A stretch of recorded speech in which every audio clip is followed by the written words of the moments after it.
ខ្ញុំចង់សួរមួយសំណួរទៀតតើចម្ងាយពីភ្នំពេញទៅខេត្តព្រះសីហនុមានចម្ងាយប៉ុន្មានគីឡូម៉ែត្រចំណាយពីភ្នំពេញទៅខេត្តព្រះសីហនុប្រហែលមាន8គីឡូម៉ែត្រទេ8គីឡូម៉ែត្រ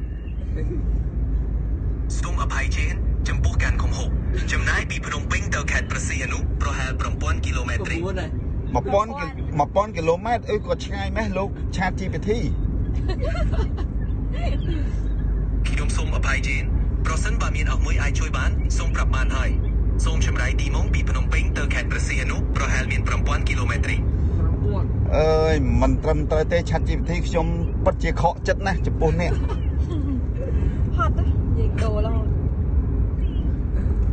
មិនហើយលេងឆ្លើយជាមួយខ្ញុំអញ្ចឹង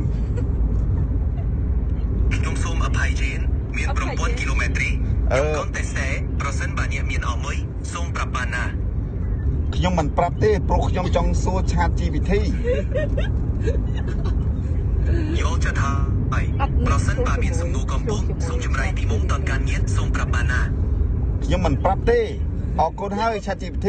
ខ្ញុំចង់សួរអ្នកតែអ្នកឲ្យខ្ញុំប្រាប់ទៅវិញសូមអរគុណមកប្រសិនបើមានអស់មួយអាចជួយបានសូមប្រាប់បានណាកុំប្រាប់បានខាំទេខ្ញុំអរគុណមកប្រសិនបើអ្នកមានសំណួរអំពីអ្នកចង់ពីអំពី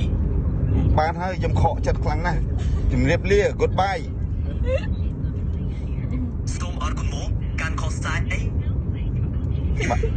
ដូមតាពីមុំតែមានអស់មួយចង់ចម្រៃទៅបានហើយជំរាបលា